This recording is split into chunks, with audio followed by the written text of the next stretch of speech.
Okay. Huh.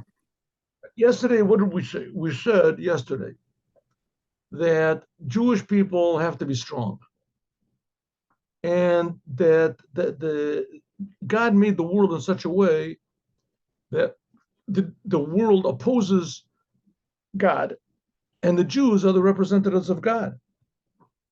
So God put us into this world like we had the 42 journeys in the desert. But in the desert, God really helped us, in a very, very revealed way. He had these clouds of glory and he provided for us food. But we're in this world, it doesn't seem that God is helping us so much. So we really have to be strong. And finally, and that was one of the problems in the desert, why they did not want to go into the land of Israel when they refused to enter the land of Israel, the Jewish people, because they didn't want to be strong. They just wanted to have an easy life. They didn't have to work. They got everything from God, water from heaven, and water from a rock, and bread from heaven. So they didn't want to work hard. But that's not what God wants. God wants us to work in the world. He wants us to be in the world and to meet the challenges of the world. That's called a meaningful life. When you meet the challenges of life, sometimes the challenges are very difficult. But nevertheless, from these challenges, that we become, how do you say, humans, by meeting the challenges properly. So that's the idea of chazak, to be strong, to be strong. You have to be strong, you have to be connected all the time to your purpose, why you're in the world, and not to be intimidated or lured or into the world, right? Not to be enticed by the world. And also not to be afraid of the world, not to remove yourself from the world. We have to be strong. We have to bring the Torah into the world. And that's what it means, chazak v'nit chazek. You have to be strong, and strengthen yourself. And that three times of anything affirms that thing, makes the thing firm and stable and permanent. And here was, what are the three times, with three things that we're making permanent here? To be strong. So that's like 4 times to be strong, right? 3 times itself is strength, no matter what you do. And what we're doing to make strength is to be chazak. So it says even more, chazak means to be strong. So the Rebbe even more, the names of the Torah portions also show on strength. Matot shows on a staff that's something firm, and it shows on rulership. It's a sign of like Moses hit the river with the staff, Aaron's staff. So staff is a thing which shows on power, on rulership. Well, the Rebbe says, but that's the first of these Torah portions that we read this Shabbat, that we're learning this week. Matot, Maseh. Matot means staffs, power, and Maseh means journeys. Journeys means even something stronger. That you're not standing in one place, you can actually move. You can actually go out and change. Okay.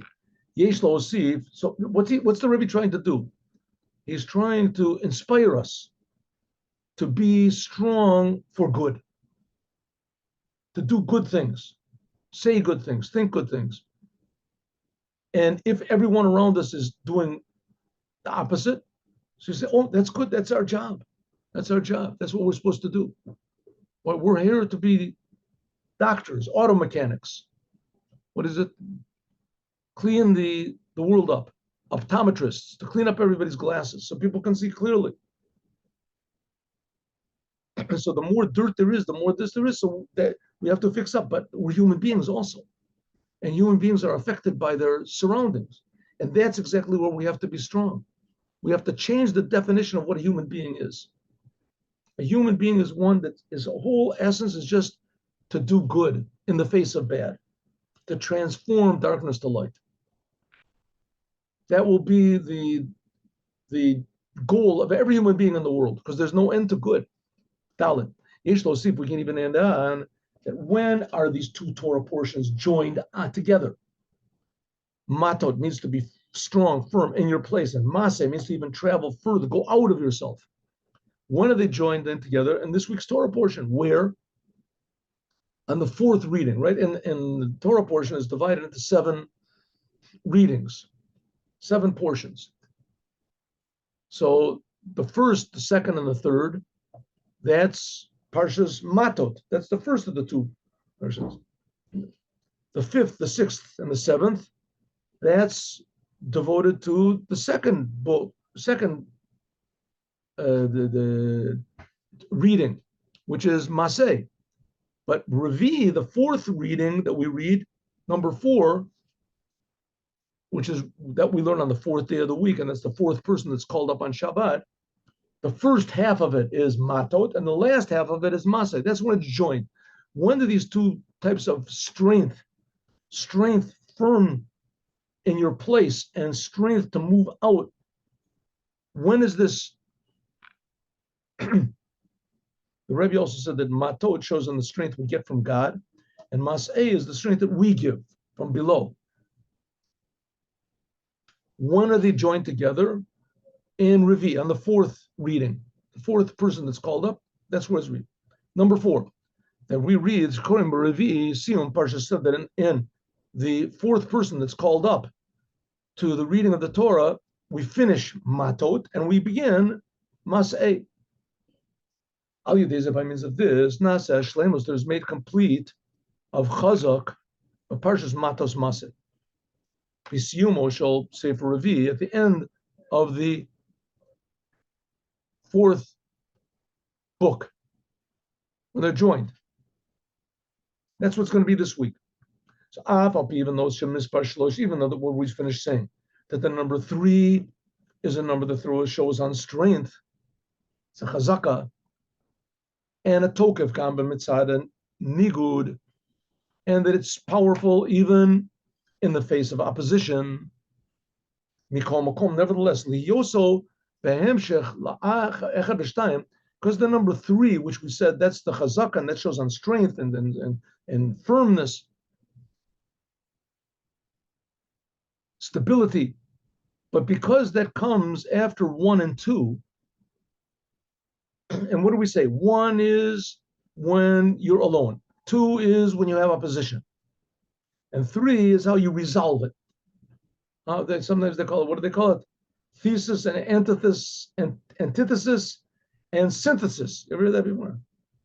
I think there's what Hegel or something. He's got this big thing. I think so. The whole world is, anyway, forget about that. So there's 3 things. I mean, that's the way things are. There's 1 standing alone. A Jew, how he is standing alone. Oh, he's strong, he's firm. He's nothing. Comes in something else, and suddenly he's not so strong anymore. All of a sudden he has challenges to deal with. Something other than God, something other than Judaism, something other than truth, something other than himself. A big problem. You have that's number 1, number 2. And then we have number 3. Number 3 is how they're unified together. We realize the whole thing, that all these challenges and oppositions, they also came from God, and that we can make harmony between all 3. That's number 3. That's what we said before. We're just repeating what we said before. But because this number 3 comes after the trials and the tribulations of 1 and 2, so nirgashet bo, it's felt in it also a connection to them. Kolomar, in other words, av shemechaber ha'echad, even though there's joining the 1, which was the upper coming from above, she'inyanahu amshacha, coming from above to below, with number 2, what that's the world, that's thing that has to be elevated from below to above, and number 3 unites them both, but nevertheless it's still felt that there's 2 different aspects. Hamshacha ve'Allah. Lochen, therefore, Hashlem is the completion, and mitit, the chozek v'tokef, is number 4. Number 4. Let's take anything, right? A country. Here we have America, USA. So USA was prospering and everything like that. All of a sudden there came World War II. The Germans, now we have to go to war. So America was doing pretty good. All of a sudden there comes the Germans, and we have to make a war. And they were. So there's America's number 1, let's say. just for the purpose of explanation. And Germany's number 2. So they have to fight. There's a battle. Number 3 is when we won. We won. We were victorious. Now, in a way, we're even stronger than we were before. Now we see that even if there is an opposition, if someone challenges the supremacy and the justice and true justice in the American way, then we will be victorious. That's number 3. There's number 1 was America. Number 2 was the enemy. And number 3 is victory. Number 3, that's stability. That shows we're really strong. Says the Rebbe, yeah, but this number 3, it shows that we're strong after the battle. It still is taking into account that there is a possibility of something other. Number 4 shows on a whole different type of unity. This is Darga Miuchedet. This is a special level, Bifnei Atzmo, on its own. She'enu behemshech, it doesn't come after 1, 2, or 3. 1, 2, or 3, that's, so to speak, completes the cycle. Number 4, that stresses shlemus ha'ityashvut. That shows on a complete being settled. Kamo kisei shel arba raglaim, like for instance a throne, a chair that has 4 feet, 4 feet, right? 4 shehu ba'ofen ityashvus, that it's much more firm than a chair that has 3 feet. Huh? Shemora, the number 4, that shows on chozek v'tokef ba'ofen kavua. That shows, number 4 shows a different type of a unity, a strength which is set for eternal. Okay, what's the Rebbe doing? Number games, he's trying to impress us with this? No, the Rebbe is trying to tell us what's available to us. What is available to us as human beings in this world? There's a type of stability that a person can have when he's locked in his house and everything is okay and he has a family and that's very nice. And his whole life is set. Then there can be opposition. All of a sudden things don't go so well. All of a sudden there's difficulties. All of a sudden there's problems, there's troubles. He has to deal with them. That's number 2. That's also a part of the creation. Then there's number 3, resolving all these different differences, difficulties, resolving everything, making peace. But nevertheless, this is still a resolution which comes after problems. It takes the problems into account. Number 4 is a higher level. Number 4 shows on a certain stability which is permanent, eternal. I don't know, maybe I can give you an example, but I don't know if this is a good example, but I'm going to give you the example anyway. You have the Jewish people, and then you have the Holocaust. The Jewish people were doing okay, right? The Jewish people, they had their enemies here and there, nothing like the Holocaust. So number 1 is the Jewish people. All of a sudden comes